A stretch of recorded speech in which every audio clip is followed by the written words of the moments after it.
Olá pessoal, tudo bem?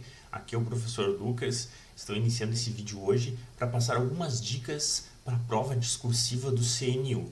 Então, quem gostar desse vídeo, é um vídeo de dicas rápidas. A ideia é que vocês consigam também entender um pouco o processo de escrever conforme algumas orientações que vão ajudar a construir uma melhor redação ou uma própria questão discursiva. Se você gostar desse vídeo, então já me segue lá nas redes sociais, no Instagram e também aqui no YouTube. E também, se quiserem outras dicas sobre qualquer disciplina, qualquer assunto dentro dos blocos e do próprio eixo temático que envolvem as provas, você pode fazer um comentário aqui embaixo do vídeo, que eu vou estar produzindo outros vídeos também para poder tratar dessas temáticas, certo? Então, a prova das discursivas do CNU, ela envolve uma série de elementos diferenciados que a gente precisa ter um foco na hora de desenvolver a nossa prova discursiva ou também as questões dissertativas que podem envolver. Conforme o edital, existe uma série de possibilidades diferentes, mas de qualquer forma, as questões sejam mais fechadas ou que envolvam uma questão mais aberta, ela vai estabelecer um quantitativo de elementos mínimos que a gente deve descrever. Então, conforme a própria orientação, como ela for desenvolvida, o mais importante é a gente poder olhar para um cenário em que a gente vai conseguir ter algumas bases e linhas para tratar, certo?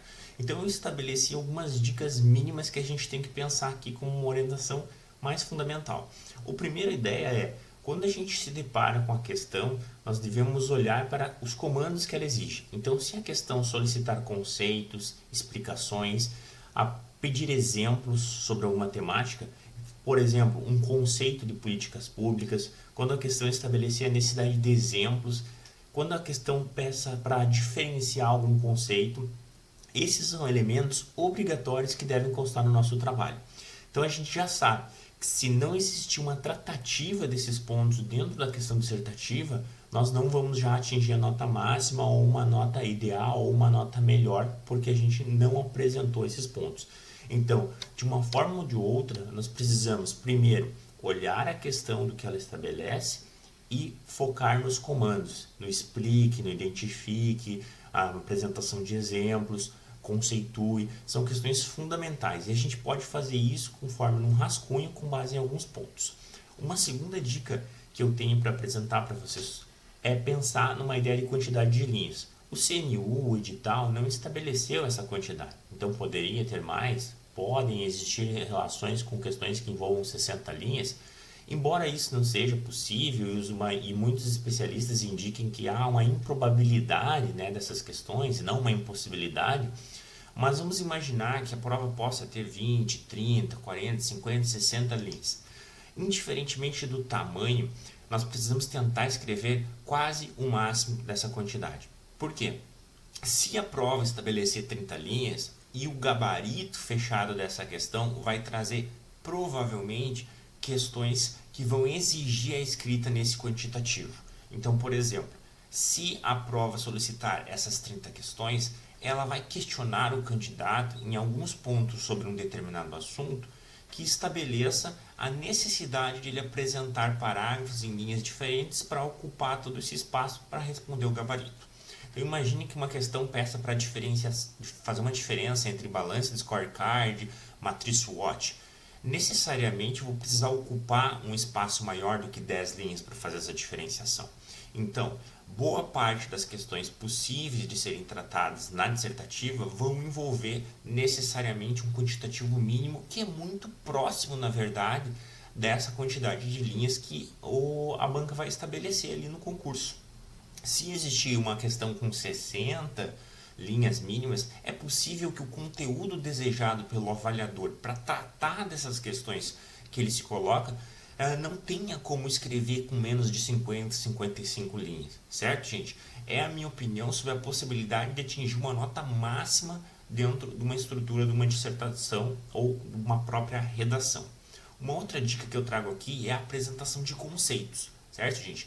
Quando a questão falar em conceitos, solicitar conceitos ou exemplifique ou apresente um conceito específico de algum determinado tema, a gente sabe que dentro de uma área de administração, direito e também de outras áreas, muitos autores, pesquisadores, especialistas nessa área têm diferentes perspectivas sobre cada conceito. Então, uma ideia inicial para a gente tratar essa questão é falar que existem diferentes abordagens para um conceito de políticas públicas, existe uma diferente abordagem para um conceito de direitos humanos, existe uma diferente abordagem para o conceito de organização. Essas questões, elas dão um start, né? Dão um elemento inicial para que a gente possa entender outras questões para depois até alimentar a nossa redação com outras formas diferentes. Então, se a gente vai falar, por exemplo, um conceito de políticas públicas, bom, a gente vai iniciar dizendo que, embora existam diferentes abordagens, pode-se defender a ideia de políticas públicas como tal elemento, certo? Então, esse é um ponto importante. Outra questão assim, que é relevante tratar aqui rapidinho, apresentar exemplos. Se a questão exigir exemplos, né, no comando dela, ela falar apresente exemplos relativamente a instrumentos de gestão de competências, tá? Se o candidato não fizer isso, vai tirar nota menor. E esses exemplos, geralmente a questão vai trazer assim, 3, 2, ela vai trazer um quantitativo de exemplos desejados. Se vocês apresentarem um exemplo apenas, ou qualquer quantitativo de exemplos menor do que a questão estabeleceu como uma exigência, você vai ser descontado alguma nota. Então, mesmo não sabendo por completo se aquele é um exemplo concreto, defendido por algum autor, a gente tem que focar na ideia de apresentar alguma contextualização em forma de exemplo para poder tirar uma nota melhor.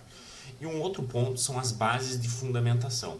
Se a gente tem um assunto que vocês perceberem que ele caminha para um lado mais jurídico, que ele caminha para um lado em que a base daquele conhecimento que eu estou trazendo tem fundamento legal, por exemplo, então a gente vai tentar buscar elementos da Constituição Federal para resolver essa questão, né? Então, imaginando qual que é o grande objetivo do Estado, questões lá do artigo 3º da Constituição Federal como uma fundamentação. É só um exemplo, galera. É só para a gente entender uma questão. Se a gente tem subsídios, informações que são notórias e importantes, né, a gente vai trazer ela como fundamento para a nossa decisão. Os especialistas, principalmente nesse alinhamento da Classes Gran Rio e essas questões atuais que o governo indica, há uma orientação de uma possibilidade de treinamento por gabaritos fechados desses avaliadores dessas provas. Então a gente tem que entender que as questões precisam ser bastante objetivas nas respostas, ocupar as linhas e respeitar os comandos que a questão traga, certo? Então essas são algumas ideias iniciais aqui nesse vídeo bem curto, só para a gente entender algumas dicas para vocês pensarem como resolver. Então a ideia de pensar antes e planejar antes como resolver uma questão, independente do assunto, ajuda muito na hora para dar uma otimizada basicamente aí na solução, que a gente tem um período bem curto para responder essa questão.